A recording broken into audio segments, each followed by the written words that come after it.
All right, guys. I think it's a good time to get started here. People are still funneling in the room. That's all right. I first want to thank Samir and ORF and Indian MEA for putting this wonderful conference together. I've been coming here for several years now, and it seems like it gets bigger and better each year. This really is a unique international experience. And great credit to the folks who have helped organize this really massive logistical undertaking, bringing several hundred people in from different countries. I've been a part of organizing much smaller international conferences, and I can tell you it's a tremendous logistical challenge doing something just a fraction of this size. So tremendous congratulations to the ORF team and the MEA for putting this all together. We are here today to discuss a panel on 2 arteries, 1 heartland, as the Arctic, Eurasia, and the Indo-Pacific converge. This is a panel that's going to be framed by a few questions about the political convergence of 3 hitherto distinct geographical entities, the Arctic, Eurasia, and the Indo-Pacific. Is a collision of interests inevitable? Which institutions are best placed to manage and diffuse emerging tensions? Must the norms governing international cooperation in these areas be abandoned, or can they be salvaged? To answer some of those questions, we have 5 very esteemed international speakers on the panel today. In no particular order, we have Katja Gloger, the editor-at-large at Stern Magazine. Professor François Godemont, Senior Advisor for Asia at the Institut Montaigne in Paris, and non-resident associate at the Carnegie Endowment. Pornmapal Kanchanalak, okay, an advisor to the Minister of Foreign Affairs in Thailand. Alica Kizeková, Senior Researcher at the Institute of International Relations in Prague and affiliated with the Bond University in Queensland, Australia. And Meriden Verrill, non-resident fellow at the Lowy Institute in Australia, where she was formerly the East Asia Program Director, and she has a doctorate in Chinese foreign policy.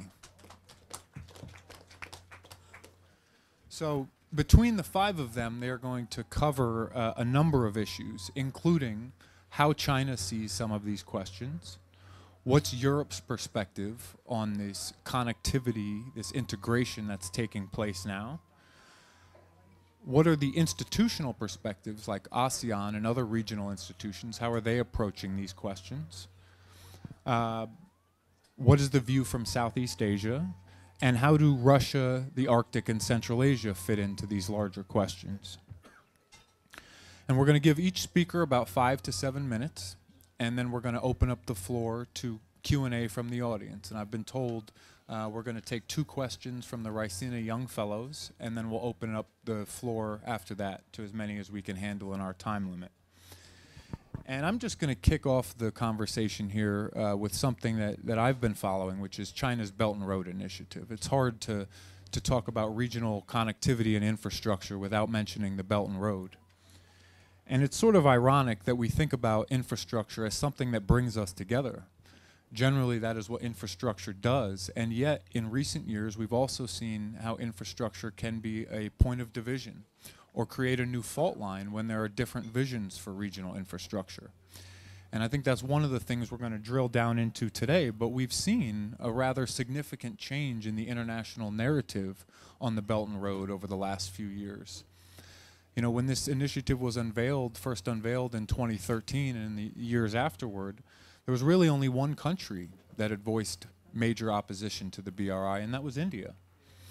And just in the last 2 years, we've seen the international narrative on the BRI change and adopt more suspicion, if not outright hostility, probably beginning with the US and the Trump administration last year. But it's spread to Europe, to Australia, and to other corners of the world where there are new questions about the monetary and non-monetary costs associated with the BRI. And it's become a point of contention and potentially a new fault line. And that's something we can drill into more on Q&A and as we move along. But I think we're going to start with Alica and a look at how regional institutions like ASEAN are viewing this connectivity wave. Thank you, Jeff, for such a nice introduction and paying respects to the organizers. Same here. I organize a small symposium in Prague, and I know how much work it is. And I want to thank all the actual staff as well and volunteers who are involved, because that's always teamwork.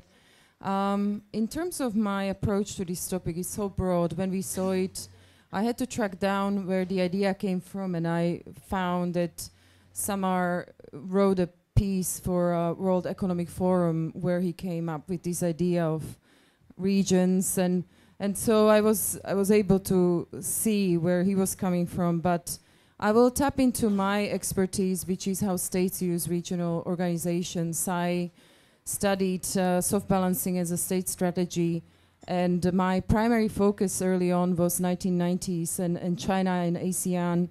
And for years we've been dealing with the question, is ASEAN centrality still there, and how the external players are behaving? What are we learning from this?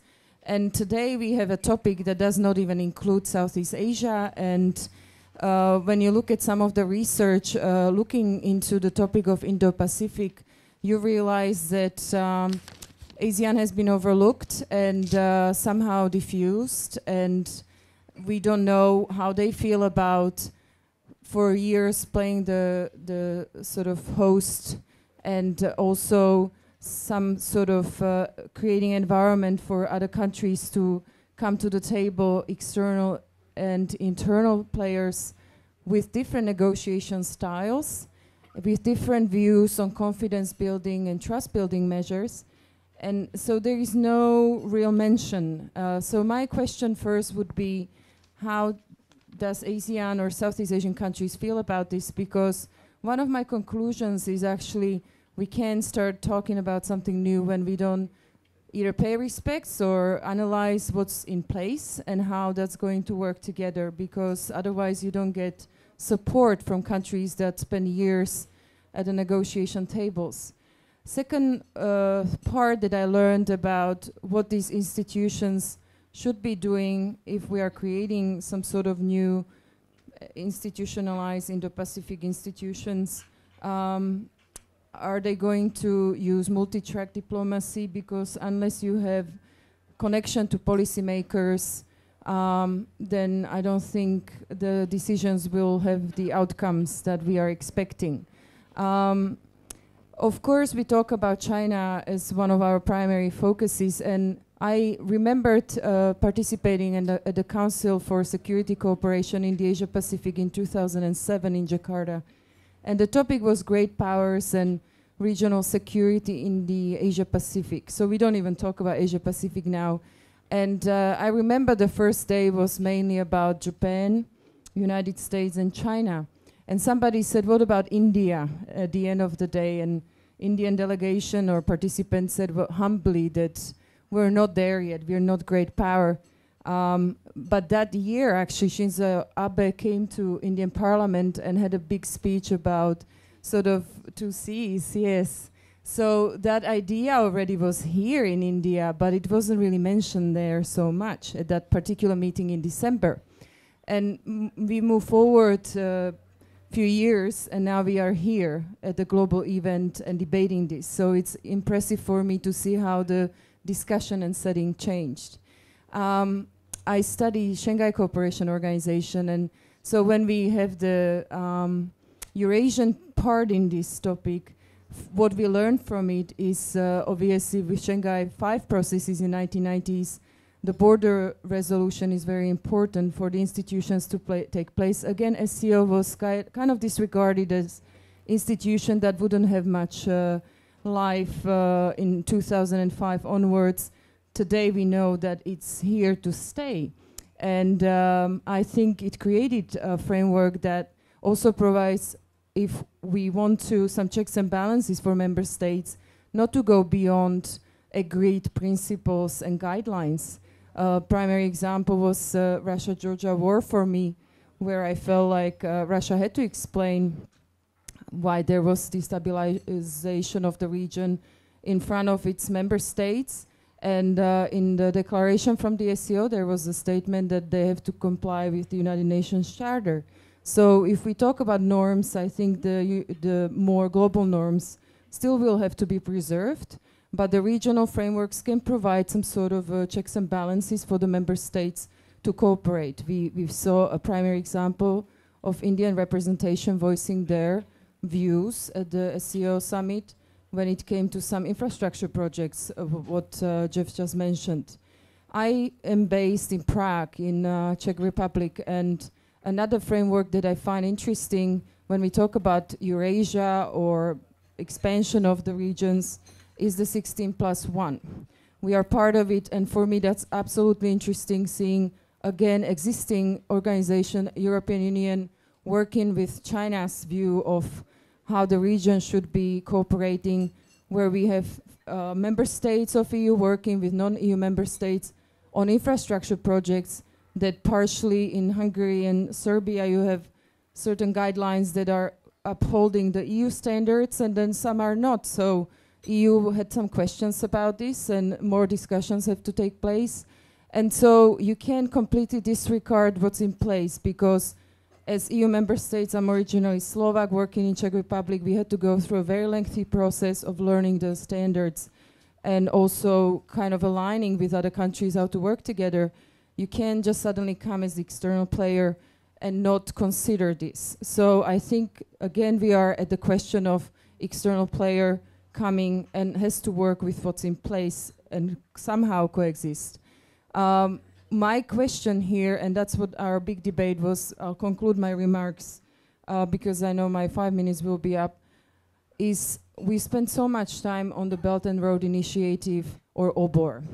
One of my big dilemmas was when I was working in the Czech Parliament for 3 years as advisor, was how to sell the speaker that we suddenly don't have OBOR, we have BRI. I was promoting a Chinese vision to the Czech audience because I had to make up my mind how to insert it in talking points when the Chinese president was visiting. It's not my role. It shouldn't be my role. And we are really helping China by brainstorming and finding strengths and weaknesses. All of my students, if you ask, I have students of journalism, international relations, economics, political science. They all know about this vision. They all have some opinion. But if you ask them about other countries' visions and projects, they don't know so much. So we have maps that we created in Western Europe, let's say, and we put it in all our PowerPoint presentations about OBOR or Belt and Road Initiative. So we actually visualize it already.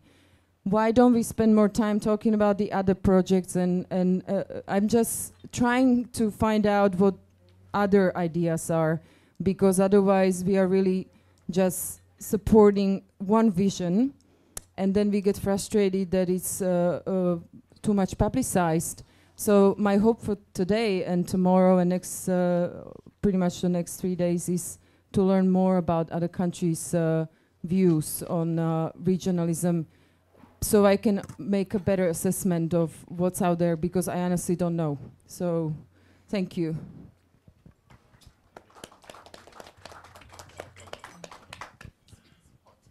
Shall I? Is it still open? Yes. Thank you very much. And I think the best way to thank Samir and Raisina and the ORF for doing this is to stress, as you did, the Indian paradox. Coming here to talk about east-west flows or north-south flows, coming to India to talk about that, is like bringing coals to Newcastle. India was the crossroad, the northern Indian plains were the start of lots of things, both a start and a terminus point for some of us, if you recall your history. So there is an Indian paradox, neutralism, inward-looking economy. You had 30 years gap with China in starting a number of things, but if we look into the future, it's likely to be very different, and this is something that we have to have in mind. That would be the first remark that I would make. The second one is, of course, about China, China, China. I have one big advantage that I don't study that much, the BRI in detail. So my remarks on it haven't really changed since the beginning, since Xi Jinping put the word on the pig, so to speak, in 2013.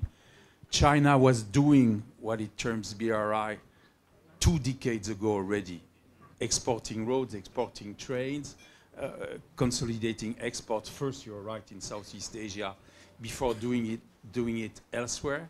They just got this wonderful name, which they turned back at us, especially the Silk Road metaphor, and we Europeans bought it above anybody else. So for a long time, as a contrarian, for me, it was important to remind people that the Chinese excel at public diplomacy, that they excel at slogans, but that the reality can be a little under that. How much has really been invested? You can read 20, 30, 40 per year, $billion. That's a lot, but it's not the 3 trillion or even the 1 trillion that's sometimes being talked about. How much of it is loans versus investment? Very hard to say, even now. Geographical dispersion, there are what, 6, 7 belt and roads, including the Arctic Circle. There's a terminus point in Peru. The Portuguese just sold their port in western Portugal as part of the BRI project because it's going to take container ships maybe one day from Panama through the Panama Canal. That's if they find a railway that's efficient enough to forward it to the rest of Europe. I'm a bit skeptical about the geographical location. So we get a lot of hype, and that was very important to say. And I think the Chinese themselves were absolutely surprised, and especially those insiders and experts who knew how flippant the notion had been when Xi Jinping threw it around. They were amazed at our response. That's item number 1. But item number 2, now that everybody is grumbling about the BRI, everybody is saying it's a lot of debt, the debt trap, they're not doing what they said they would do, and there are 10 or 20 examples that one can point out. It's important to remember one thing. The Chinese are damn good at building railroads, at building harbor cranes, at managing ports, as they have shown in Piraeus. They are very, very good at a number of things which we no longer do as much as we did, especially us Westerners. I would put the Japanese, the Koreans, the Malaysians in another category because they still do a lot of that. And I agree with you on the second point. Not only does Japan and Korea invest more than China even today in Eastern Europe, for example, but it's also true that Japan carries on more infrastructure projects in Southeast Asia than China as we speak, but you never hear about it. And I'll make a comment about European public diplomacy as well on the same line later. So there is this need to remember that for some people, Chinese offers can be attractive, and that we have to make a fine distinction, which is where the issue of norms and rules comes in. Because up to now, what China has been doing is exporting a model of infrastructure construction, lending, operating, eventually investing around it in some cases, but China's private firms are not so keen to follow the big state firms or the construction firms. Do it on their terms, which essentially means no terms, no rules, no fast rules. It can change. It's pretty much happy-go-lucky. It doesn't mean that the Chinese will swindle partners. If they have a tough partner, they can in fact negotiate some pretty advantageous terms. It's a question of what they have in front. But it is not, let's not even speak about EU standards for public markets or public good, because some will say that we have too many norms, too many rules. But let's say OECD rules, transparency, stuff about corruption, tenders, and so forth. So the big question is, we can compete if we want to with China, and a number of us can compete, not only the Japanese and the Koreans and the Malaysians, but probably the Americans and the Europeans too, who have had a lot of good construction industries, if we have a common ground for rules. If we don't, either we regress. There are plenty of people in France who are ready to say, you know, in the old France-Afrique, France-Africa, it worked well without the rules. Oh yes, it did. It was fine for some. But do we really want that? And if we don't, we have no choice but to keep barging on the Chinese and pestering them about rules, about the need, as their outgoing investment happens, to follow rules. This is where other emerging countries, I think, are hugely important. I mentioned Malaysia and Korea. It's hard enough to get them, you know, to sign on to any kind of code. It's going to be about India too, because you can see that India is going to push forward. It's hugely important to have some kind of compact with these competitors to China. They are clearly competitors to China, to make sure that they are on the right side of norms and rules. That may require some compromise from us. If you say that in an EU context, by the way, you're going to get kicked out of the room because people will say it's an all or nothing. You know, once we give in, that's it. It's the end of rules. Well, maybe there are discussions to be had. I will end by noting, as an example of China, how China reacts to the difficulty of negotiations, that it's been talking simultaneously with Japan and with the EU about third country projects, Belt and Road.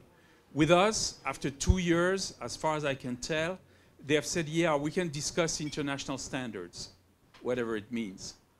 With the Japanese, who have more of a hold in Southeast Asia and the cooperation they want to set up between China and Japan in Southeast Asia, they say OECD rules, which is far more precise, far better in terms of progressing. Now, there can be a very big distance between what they say and what they do.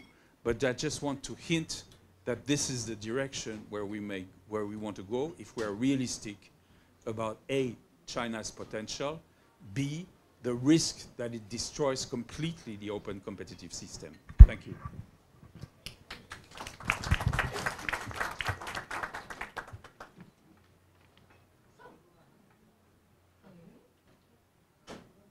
No? Yes. So I pick up on this, thanking the organizers, also thanking them for putting us up into this cozy room where we can have a warm and heated discussion. I'm a journalist. The good thing being a journalist these days, at least one of them is that I do not necessarily need to talk about long-term visions. So I can try to keep to the facts and to the very near-term reality. So one of the near-term realities that I was looking at was at a map when I got the invitation to participate on this panel, trying to find out, is there a common definition on what Eurasia really is?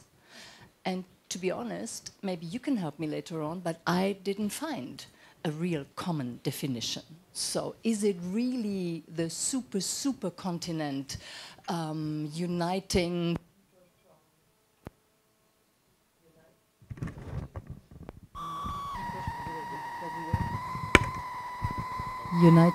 from Lisbon to Perth, Australia?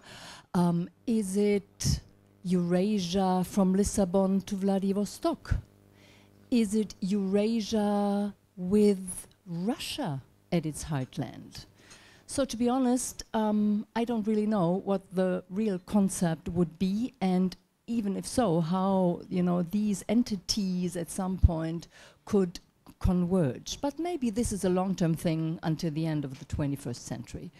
So let me pick up on 2 or 3 thoughts when it comes to reality and on the big country, the big polar, the big bear that is sitting in this big landmass, which is Russia. And I have 2 causes for optimism when it comes to cooperation. First one might be the Arctic. Russia considers herself being an Arctic power, an Arctic superpower for decades, if not for centuries. Today it has to do with military projection, the Northern Fleet, biggest naval submarine, nuclear submarine fleet, and certainly with natural resources along the coast that seem to open up with climate change.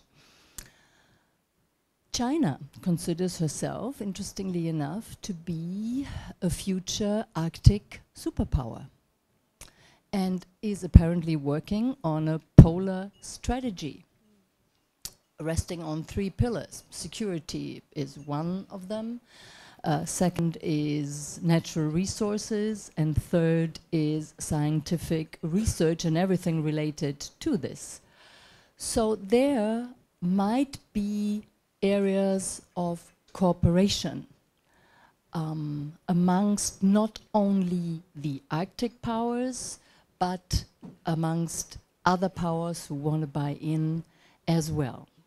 When it comes to natural resources, the most striking example is the Yamal LNG project you might have heard of, northern Yamal, the northwest of Siberia, developing one of the biggest projects, LNG projects ever, with the port of Sabetta, and the first ships left Sabetta about a couple of months ago, about a year ago, I think. So these might be areas of cooperation when it comes to the Arctic between Russia and China, might be areas of cooperation between China and the United States when it comes to the Arctic. Look at Alaska, LNG projects, maritime ways, fishery, tourism also in the very end. So there are fields where we can have optimism. Second big area, if we move on geography, is Central Asia. 5 countries, former Soviet republics that have not been treated kindly by history, to put it mildly, who are now coming back and experiencing a certain rebirth as being in the center of this big landmass, and great powers expressing different interest in that area, which might help at some point in the development. Russia certainly expresses interest in security with its military bases, security towards the south. China has its interest in natural resources, infrastructure projects, Turkmenistan, the gas pipelines delivering 44% of Chinese gas imports already now. The US are somehow on the sidelines. I mean, they have some interest when it comes to fighting terrorism and securing borders, but it's not the real superpower in the area anymore. And now the European Union comes in.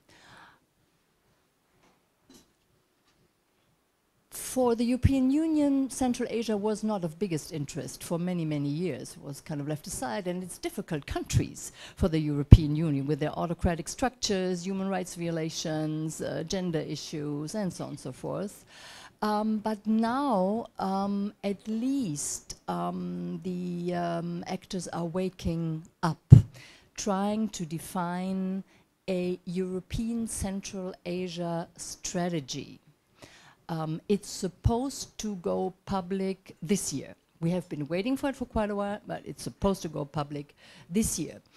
And the main focus will be to kind of buy in to the infrastructure projects that China is delivering in these countries, and deliver new and other standards that might help in the development of these countries.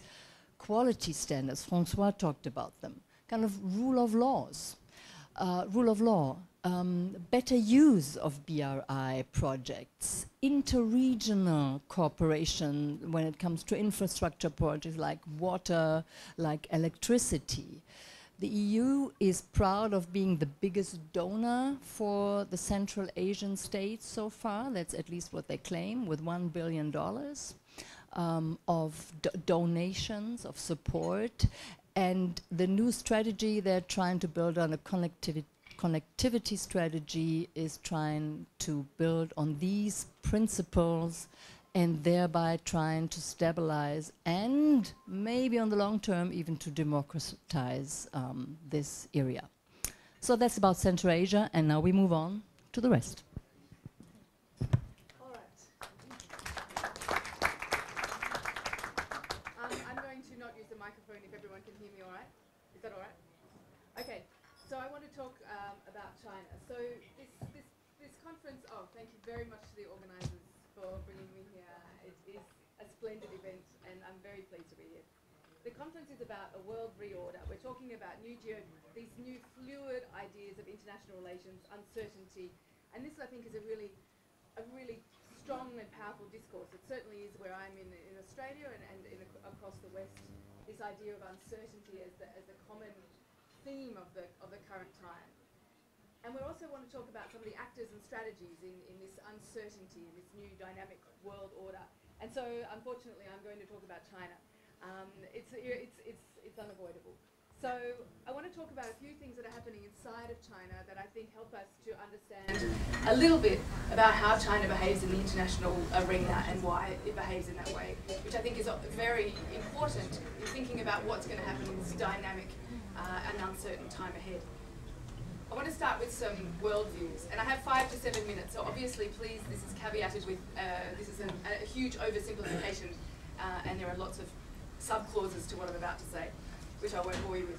The first important worldview in China that affects the way that it behaves in the world and it sees itself in the world is the idea of the century of humiliation. That notion that from the 1840s onwards, and when they say century they mean up until now, including now, China has been a victim of bullying and harassment and being encircled and enslaved by other countries. And these are politically constructed. You know, they never talk about Britain at the moment, but Britain, of course, is one of the most important actors in this century of humiliation. But it's always really about America, and it always comes back to how the US is always trying to keep China down. The second of these 4 themes, these 4 narratives, is the idea that cultural characteristics are inherent and unchanging. So according to this, China has always been peaceful, and China will always be peaceful. There has never been a time where, according to this narrative, I emphasize, there has never been a time where China has been expansionist or aggressive. And there has never been a time where America has not been imperialistic and interfering. And in fact, many Chinese that you speak to, when you ask them, you know, what does interference mean? What's the Chinese word for interference? And they say, oh, it's ganshe, it's what America does in the world. It's synonymous with interference. So these ideas that that's what this country always does, that's what we always do, means we can understand how everybody's going to behave into the future. The third is the idea of history as destiny, and that's obviously connected. The idea that China was once an important, dignified, globally critical actor, and will be again. It just will be. This idea that it's the century of humiliation knocked it off its course, but it will resume. And you hear that in all this language about the China dream, rejuvenation. This is this idea that this is its destiny, and there's, you know, if people want to stand in our way, fine, we'll wait them out. We're going to get there back to where we should be, according to this narrative.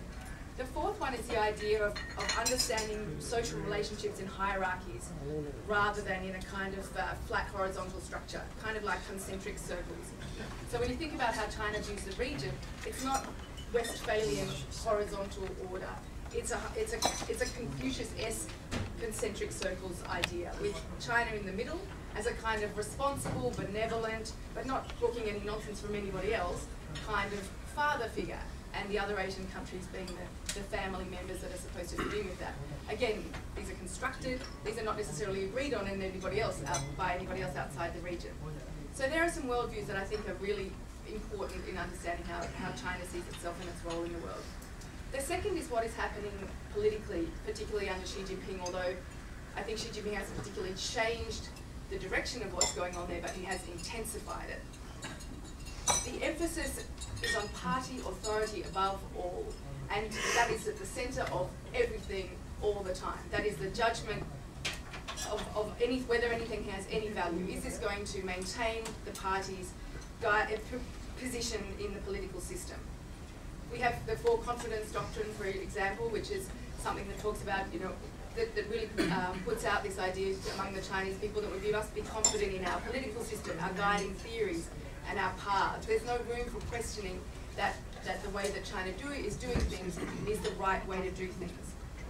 As I said, this is not new, but we have to bear this in mind when we hear China talking about legal reforms or economic reforms. There are reforms, but they're not reforms in the way that we necessarily understand them to be. And they're not going to be political reforms in any kind of liberal democratic direction anytime in the near future. It's very, very clearly set out by Xi Jinping's recent speech celebrating the 40th anniversary of reform and opening up.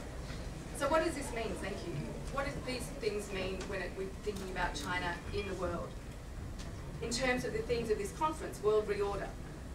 China does not want to be of the world, despite being inextricably in the world. It doesn't like the rest of the world. It's very inward-facing.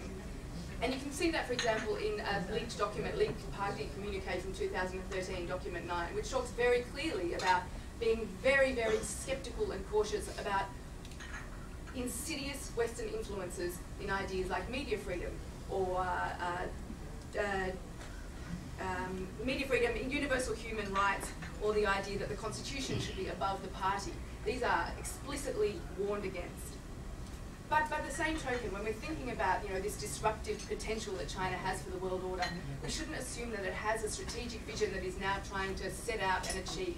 There is no real sense of direction as such.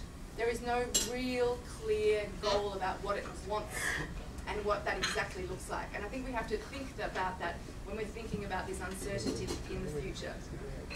Ultimately, when we're looking at this dynamic and fluid time in international relations, we need to think very carefully about how we want to achieve a sustainable and effective global system that's not just continuing the norms and institutions that we have today because they happen to be there, but thinking about how we can make those most appropriate for most actors in the world. A collision of interests is not inevitable among the actors, among these convergences, and I think that's important to keep in mind. Thank you.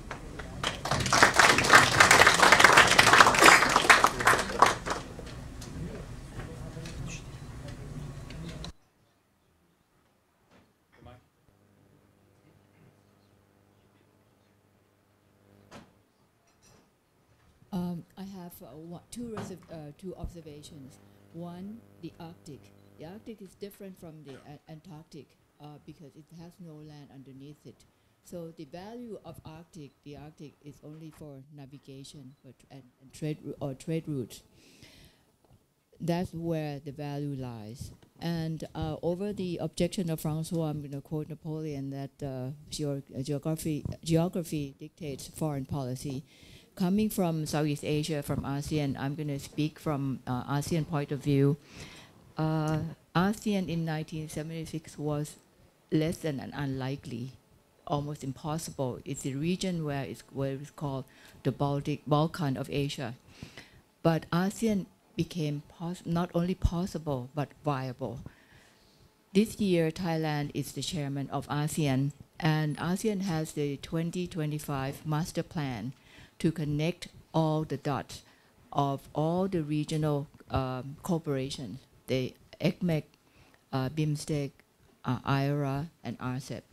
If we can connect these dots together, and Indo-Pacific is the center of it, and ASEAN is the heart of Indo-Pacific region, you will have half of the world population and one half the world GDP. It's not impossible, it's possible. As much as ASEAN was possible, we have this Treaty of Amity of Cooperation. So as the world order changes, we don't have to think of coalition only. We can think of cooperation. If you look at it in terms of coalition only, you can take the Roman cartridge as example. No longer exists because it fails. So ASEAN is willing to do what it can to forge this partnership and cooperation between different interests. I beg to offer with Meridian that China doesn't know exactly what it's doing. It does. No, but being human being, not always right. But it's adjusting. She realizes that no man is as much as no man is an island, no country is an island. And national interests of every country intertwine. So it's totally inevitable that China will realize that it cannot have this insist on having this zero-sum game. History may be unfair to China, but two wrongs don't make it right. They cannot continue to be unfair to other countries, just like other countries that have bad experience in Europe insisted on having these extensions and threat, creating problems over the entire region. And that's, I know that I'm the last one, so I would rather answer questions than giving my views on this. Thank you.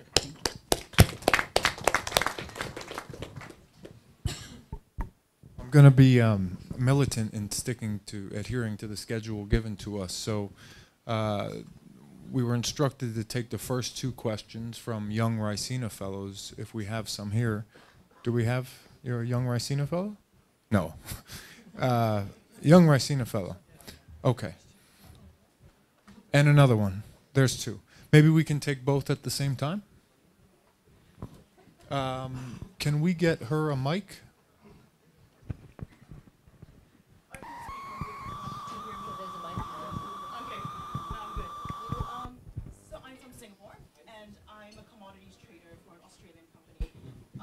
When you talk, whenever I hear the term BRI, it almost seems as if it's talked about mostly in political circles.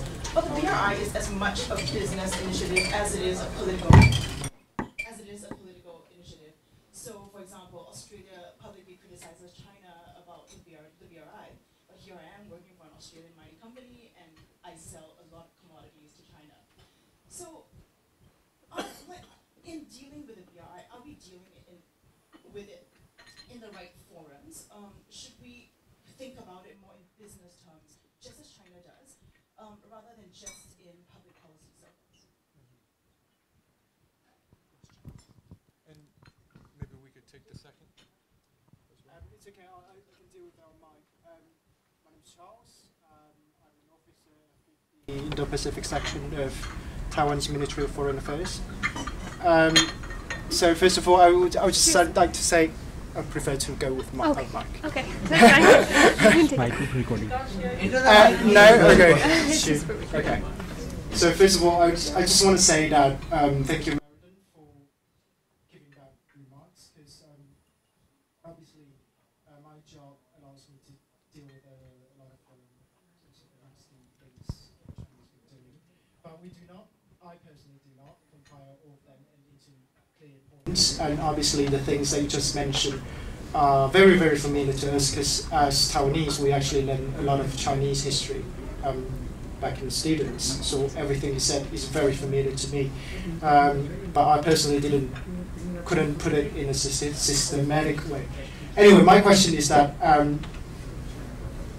just to respond to what you just said, I think in the near sphere of influence of China, I do think that it's got very clear goals.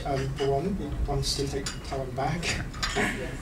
That's for one thing. But further apart, I agree with you that, for example, in, say, taking control in Sri Lanka or Greece, I do not think that that's part of a very clear plan.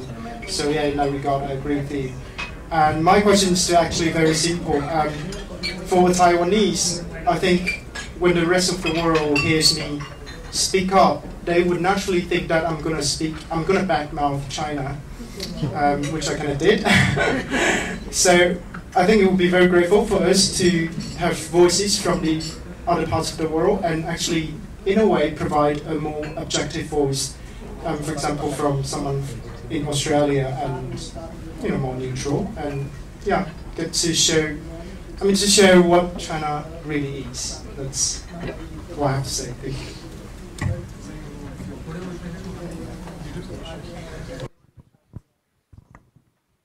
Thank you for your comment about the business aspects of it.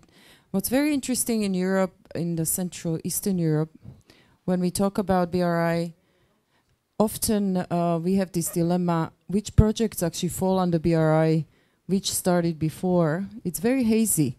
And often what happens to us, suddenly these projects that were before are labeled as BRI. So this is one of the parts that has not been really clear. And also 16+1, that started as a business discussion in Budapest. In 2011, it was a business forum. And that's when the first initiation started, like, we have good investment opportunities here, will you jump on board? We were struggling with, before with Greek crisis, and then we had migration mismanagement in Europe. So lots of these countries jump on board and they said, we want these investments. But then the 12 points were drawn, and the starting point for 16+1 was in Poland, which was more political then. So the initial input for the investment opportunities, but it was not labeled as BRI. That started later with the speeches. So even, let's say, the Czech government, the previous one, which was full of social democrats, there was a lot of support for China. What happened there, they separated 16+1 and BRI. It was like different infrastructure projects were not under BRI. It was more like a vision for them. So it becomes for me very hazy in terms of that. But I agree with you that there are a lot of it's the business side that is relevant here. And as Francois mentioned, some of the investments were promised and actual outcomes are not as large. So.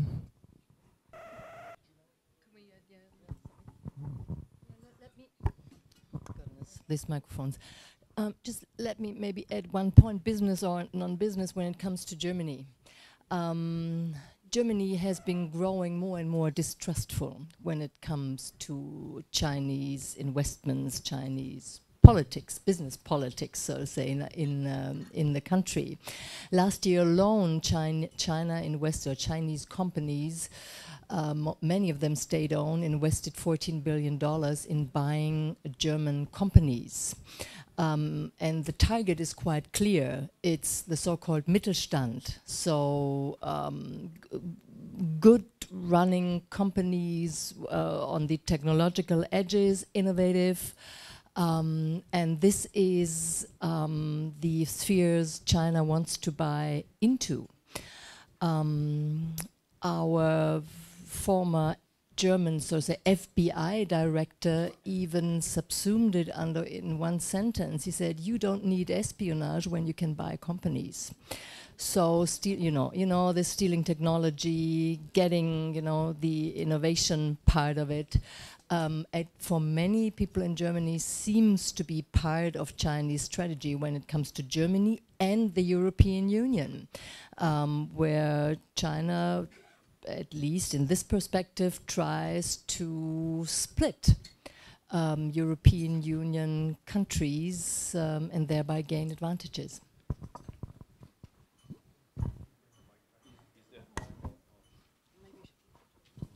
Or you want to bring another question, or I can, yeah. No, just to expand, the question is not so much is it business or not business, it's the question of the business model. And I'm going to contrast it with Europe. I don't agree fully with what I think you said.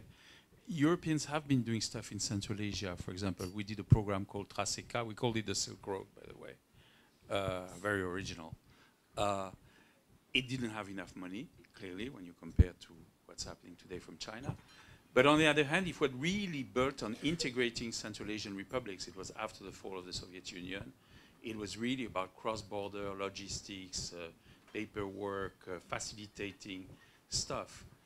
What the Chinese do very often is build bilateral deals which don't go transnational. It doesn't interest them.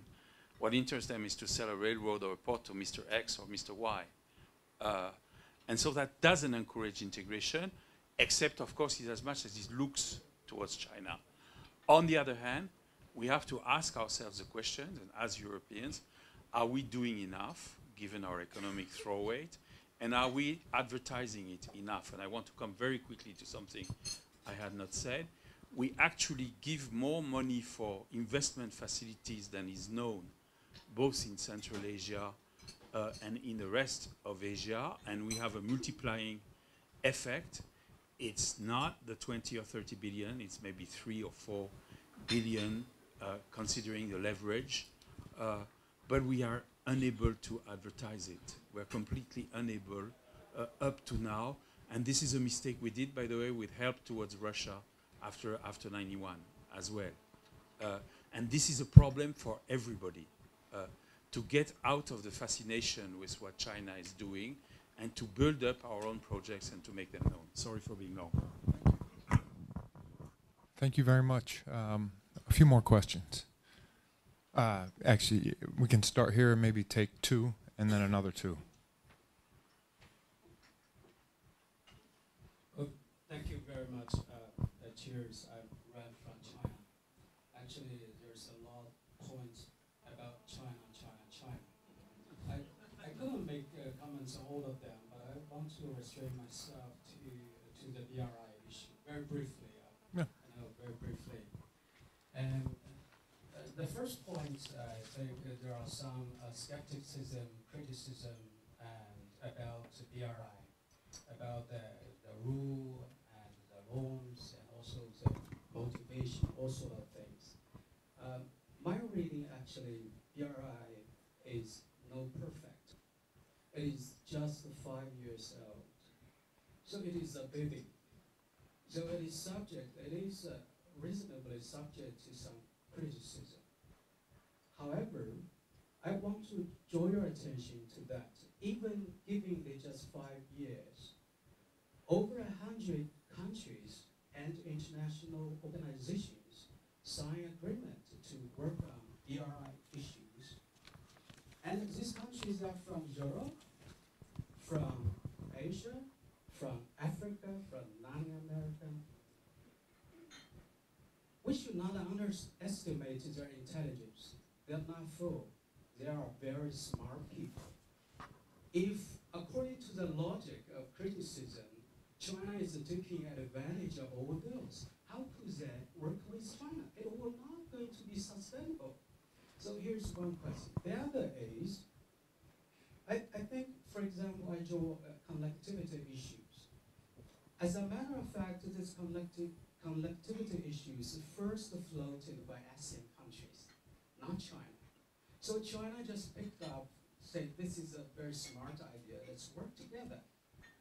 Then finally, the other thing is, I think I have an advice, and it will be far better to provide a better alternative rather than just to criticize, just to give you elective points of view on that. After all, at the end of the day, China is building roads, not walls. Thank you.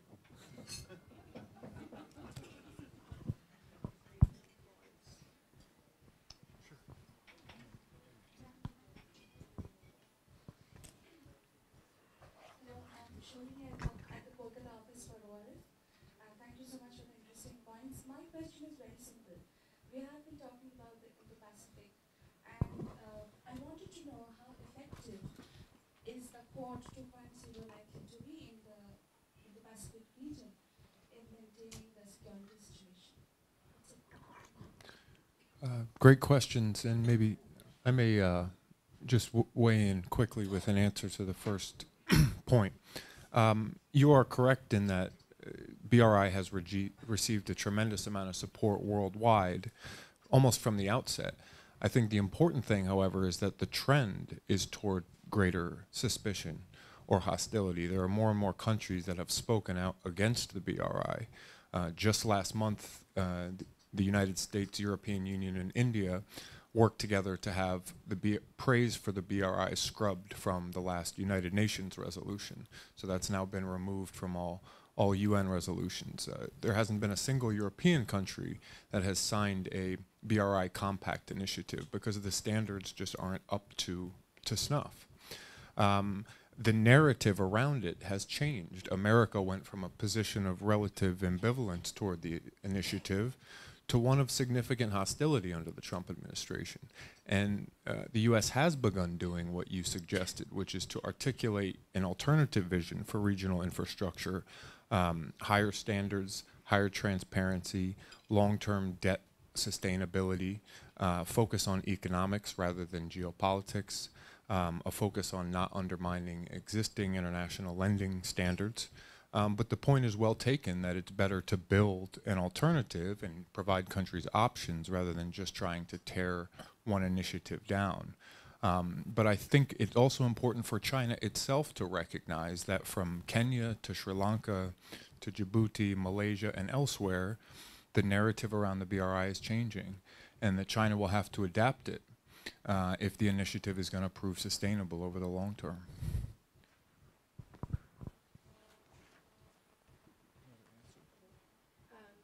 I could have a quick turn, right, just very quickly. I think it depends. It's a simple question, but I think it depends.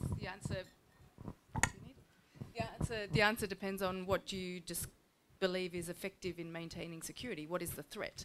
I mean, the Quad argues that it is not about trying to contain China, but that's not how China sees it. So it really depends on what it is that you think is the problem. I think that if you think the problem is China, China is likely, which China sees it as being, China is likely to react negatively to it, and in which case it may, against its design, exacerbate the problem it was trying to resolve.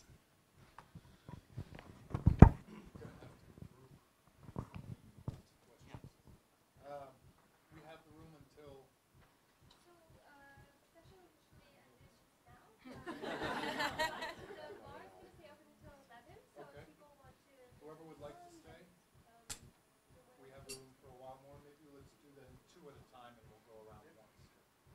Can we bring a mic over?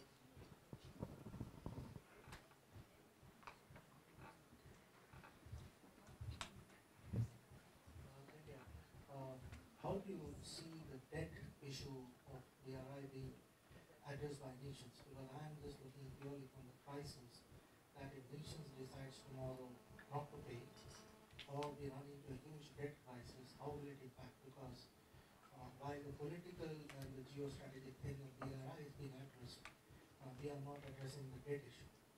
And eventually that's going to become big, and I think it's critical for everyone concerned that how do we look in possibly 10 years, 20 years, because if we keep that, it's going to fester and create a larger issue, a subprime crisis possibly at a global level, with nations either defaulting, and then it's not going to be an easy thing. So it's how do you think that globally we are going to address that? Yeah, can I a short question? Oh, sure. Okay, short question on ASEAN. ASEAN has been a kind of survival initiative in a time of the systemic changes of the Cold War, when nation states were going into a process of nation building. So it succeeded, as you said, and it managed rather well because the main benefits were reinforcing the member states' interest. Don't you think that the current systemic changes in the Eurasian space might be a much tougher challenge for ASEAN because these changes are exacerbating rivalry and competition within ASEAN?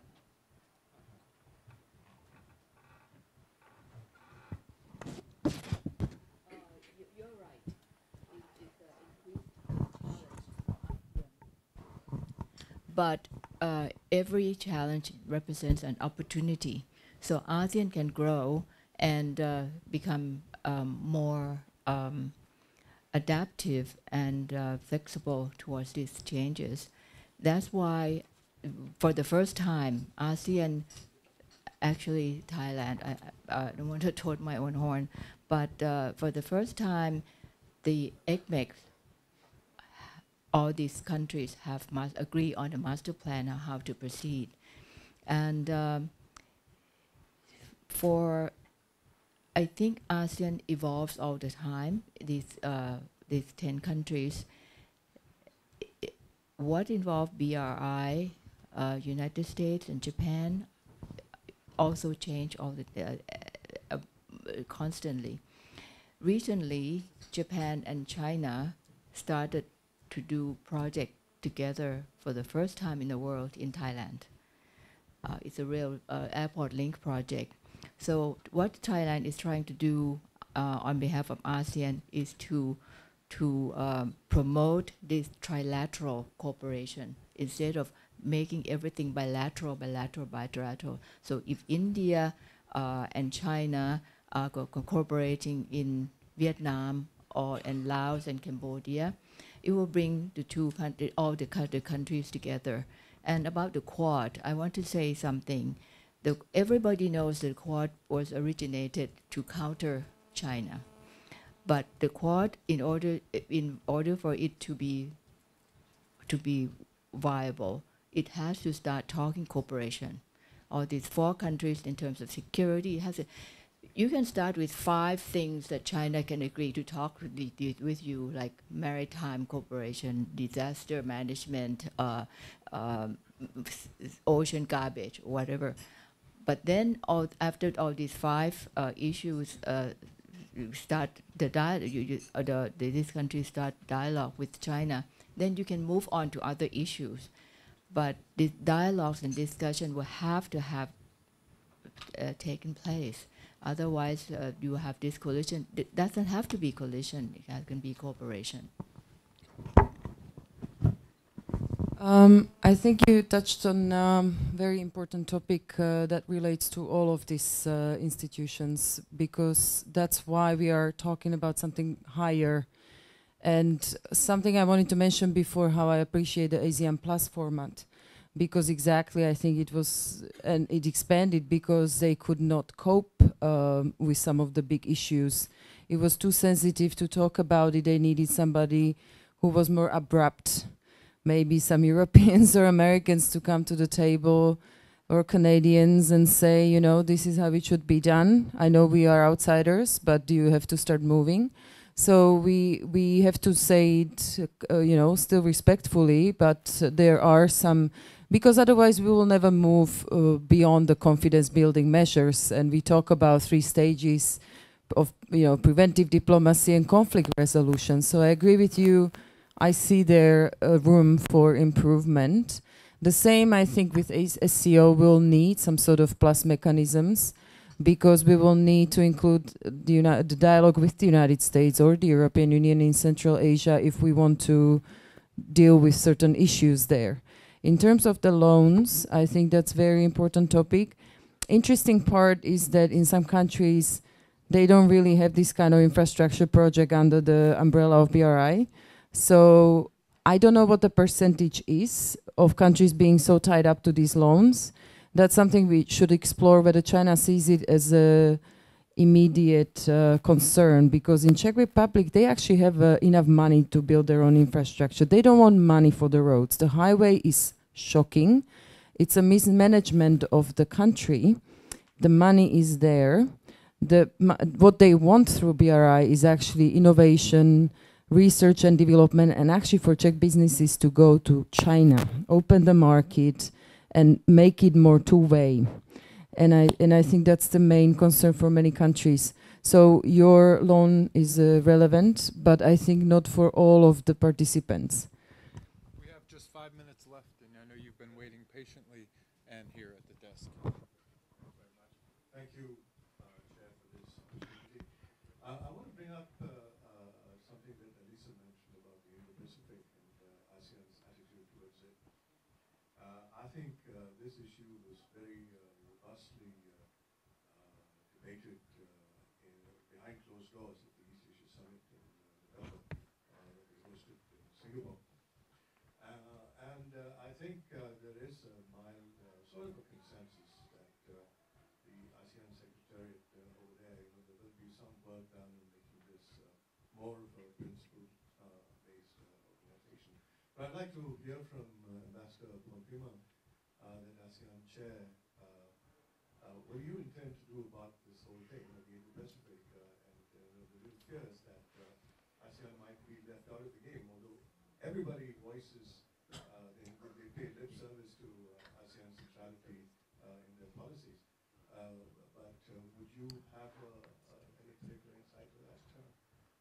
And if I may just make one more point about there's been a lot of debate for Southeast Asia trader strategy. Unfortunately, the fact is that the Europeans and the American investments far outstrip what the Chinese have invested. In terms of job creation, it's much more immense. But the fact is that you're losing the propaganda war because you know, everyone sees trade first before anything else. They don't see. I mean, Singapore, for instance, after the Singapore government, the #1 job creator of American companies, Citibank, Seagate Technologies, Hewlett Packard. Thank you. Thank you. Final question over here. Okay. Yeah, we'll get you in. Hello, Kieran. I'm a British diplomat based in Tokyo. Just a quick addition, for those of you who weren't at the East Asia Summit, I can commend a brilliant report written by Kwong Wan-to, who's based at ASCII in Australia, on ASEAN views of Indo-Pacific geographies. Very good. Picking up on a conversation that Jeffrey had with our Chinese colleague at the end of the table about alternatives to the BRI, it doesn't seem like the region is short of regional strategies. We've heard about ASEAN 2025, Japan's free and open Indo-Pacific strategy, the American Indo-Pacific strategy, the Quad, the list goes on, the Indonesian maritime fulcrum, there's lots of them knocking about. When the panel surveys the various actors in the region, who do you think is going to be able to get it together and turn rhetoric into action? And you know what we're going to do? I'm going to do moderator's privilege. We have one other gentleman who's been waiting very patiently. Thank you. I'm Gangadhar. I'm director in MEA, looking after US and Canada.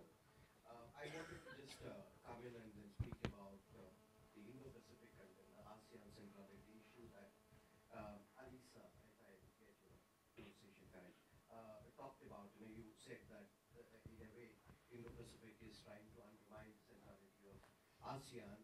I think I would probably say that you know, if you look very closely on our foreign policy pronouncements, I think that doubt will get cleared, because as somebody who has worked in crafting of this policy and also propagation of it, I can very much say that ASEAN centrality is at the center, you know, of our Indo-Pacific strategy.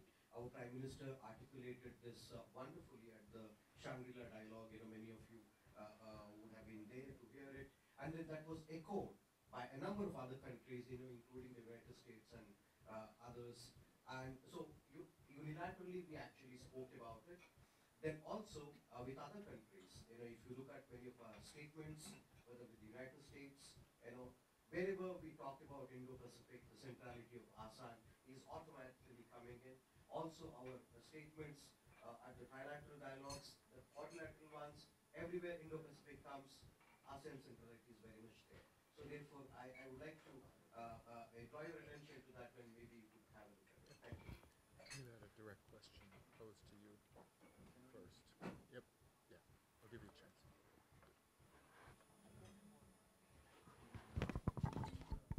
I'll speak louder, maybe, or take this one. Thanks. A few points. Starting with ASEAN, I've more than a decade of experience with CSCAP politics, and ASEAN worries anytime something happens of which it's not the absolute center. That was the case with Japan and Korea inside CSCAP. It's the same thing with the Indo-Pac concept. It's structural, and I think it's never going to go away.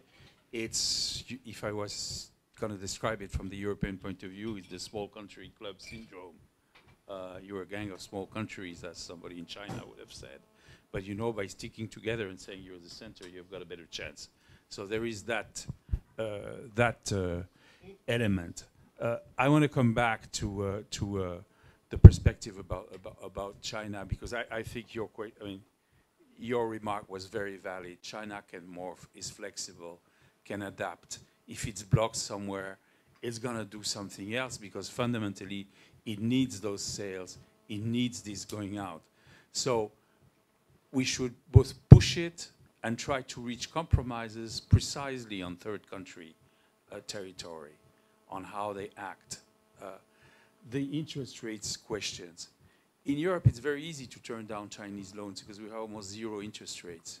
If you're Laos or even Russia, by the way, you may want to take 6% per year loans for infrastructure because you've got no better option. So one badass consequence of this for China is that it often takes the projects that nobody else wants.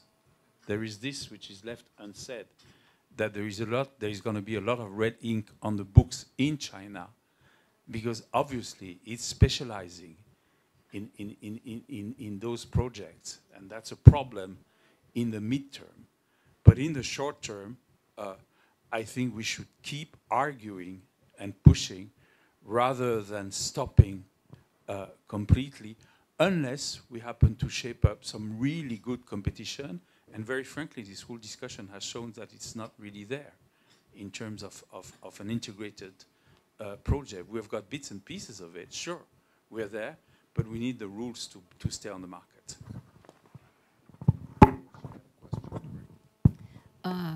The question about the future of ASEAN. Yes. Well, in the Indo-Pacific and ASEAN. Yes, ASEAN will not become irrelevant if it doesn't let itself become irrelevant. So, and ASEAN knows that it's in their best interest to be relevant. So the ASEAN will push forward, sometimes on the wrong footing, sometimes on the right footing, but we'll go move forward, 2 steps forward, 1 step backward, something like that.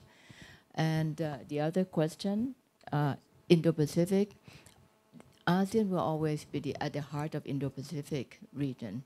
So the centrality of ASEAN is in the best interest of ASEAN too, not to be to be in the middle, to be not to side within any side country in particular.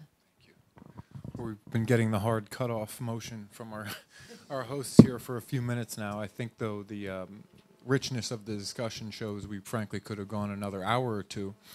And part of the beauty of the Raisina Dialogue is we'll all be here for another 3 days. And we'll be here on the sidelines, and I think be free to pick up these conversations as we move forward, and I encourage you all to do so.